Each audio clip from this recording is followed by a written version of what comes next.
Welcome to our vlog series here at Bear Pond Learning, Teacher Tips Helping Parents Help Their Kids. And today we have Kimberly Lee, who has taught fourth grade for many, many years. I will let her explain to you what she would love every parent to know when their kid gets into fourth grade. Kimberly. Well, fourth grade's kind of a different phenomenon from most years. It's the first year where students really read for learning. So, typically kinder through third, we learn to read. And then we hit fourth grade and we read to learn. So conceptually it's different. There's a lot of frustration that happens in fourth grade with the students.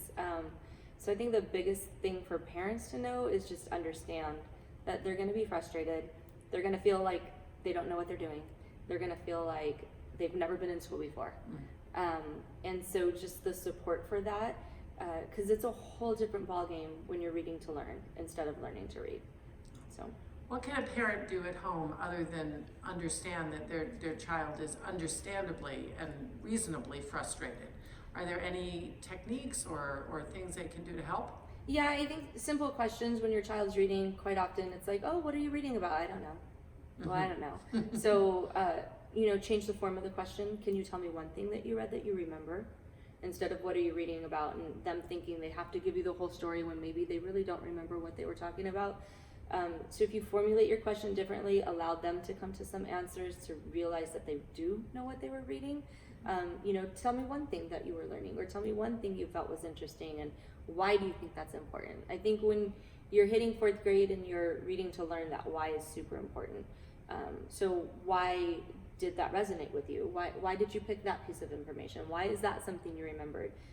And then build from that, because once you start asking those smaller questions, like that brain's gonna open up and they're gonna be like, oh, I know what I was reading and this is what I was reading about. And then that conversation will flow if you just try and break it up into a little bit more simple answers instead of them thinking they need to give you this all-encompassing summary of something they read when they're already feeling confused. Yeah, great. Parents, what kind of a house environment, a home environment, helps a child learn both maybe in the afternoon, evening, and then in the morning going into school? Can you give us some pointers? Yeah, so afternoon, evening, I know for myself when I ask my kids to read, I have 2 young boys at home, and it's like, all right, guys, go read. It's not gonna happen. Like, I either have to separate them, they need to be in 2 separate spaces, 2 separate rooms where they can, not fight or talk or argue. And then I'm not yelling, why aren't you reading? Are you done reading? The biggest thing though is if I read myself, I kind of model the behavior and I'll go sit with them and then we can all be in the same room. If I'm reading, it doesn't matter what it is as long as it's not my phone. So a magazine, a newspaper, a cookbook, or maybe my own book that I'm reading, just modeling that behavior, but I'm with them in a quiet space, and then I'm present enough if they have a question. If they don't know what they're reading or they can't figure out a word, they don't have to feel like they've got to get up, walk all the way, lose their train of thought, lose what they were focused on, and I'm right there and I can just help them figure out what that word is and be can't even talk, and be right there with them and model that behavior for them and help them understand that we're all doing this together. But it needs to be quiet. I think reading time, if you're expecting your child to read, it needs to be quiet. If you're expecting your child to do homework, you need to have a place to do that. So going to your bedroom to do your homework is probably not the ideal place to send your child to do homework, especially in fourth grade. So a clean space on the kitchen table. Why is that? Why shouldn't I send my kid into the room? Well, so it's kind of like, well, there's a ladder outside next to the house, but don't climb it, but I'm not gonna watch you and I'm not gonna be out there with you. Yeah. They're gonna climb the ladder. Yeah. So it's the same thing. You send them to their room to do their homework, they've got their toys in there, maybe a TV in there, maybe everything else that's gonna keep them busy, or maybe nothing, the walls to stare at. But there's nobody there to monitor them, to make sure they're doing it. There's no accountability, and then there's nobody to help. Sometimes even if they don't need help, they want that reassurance that somebody's there just in case they need the help. So I think a kitchen table, somewhere that's quiet, somewhere that, you can be cooking dinner, they can be doing their homework, and you can be available if they need it. And you can kind of oversee, like, oh, what's going on? Or, notice if they're not focused and ask them what's going on and how come and how could you help. Nice. And the next morning? Morning's huge. We don't do a lot of cooked breakfast at home, but we always make sure there's food and that they've eaten. I think preparing lunches the night before, having your kids prep lunch the night before if you're packing lunch, so that you're not feeling rushed and go. I notice if I'm not prepped and then I'm rushing my kids out the door, then I'm automatically frustrated. So I'm either yelling at them or hurry up, or how come you're not done with this? And then you're sending them off to school already in a bad mood. And that doesn't do them any good. It doesn't do the classroom any good. It doesn't do the teacher any good. So I think being prepared is key. So even if it's cereal for breakfast, it doesn't matter. I mean, cereal for breakfast, pancakes, waffles, whatever it is, a piece of fruit. My kids go to is an apple or a banana and some yogurt.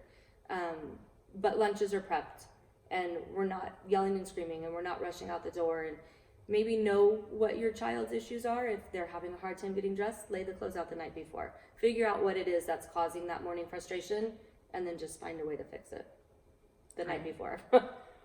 So with kids coming into your classroom as a teacher of many, many years now, what would you say you see that is the biggest problem for children as they walk into a classroom in the morning?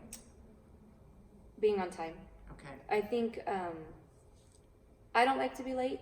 I always feel rushed when I'm late, or you don't know what you're missing, or you walk into a room of people and you're like, what's going on? And you're not quite sure. And I think kids feel that same way. So it depends on how your class is, but most teachers present their day in the morning. This is what we're doing. This is what's happening today.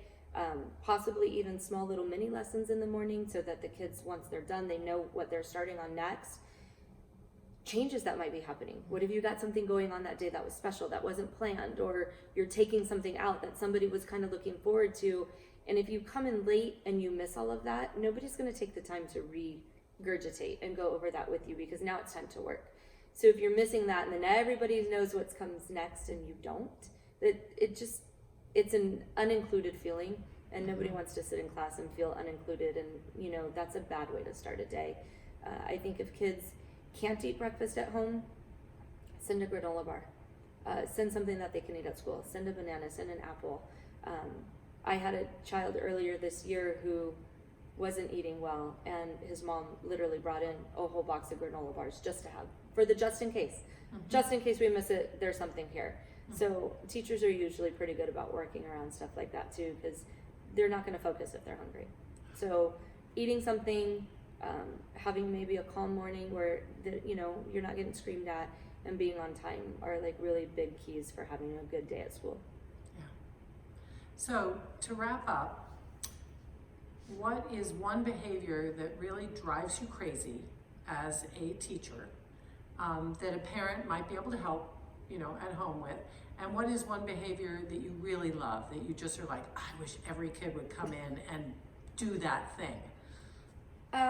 Accountability, lack of accountability is probably the thing that drives me the most crazy in class. It's something as simple as, did you do this? And the automatic, no, I didn't, or I don't know, or it wasn't me. Just that lack of accountability and lack of responsibility creates a lazy student, an entitled student, and not a good friend.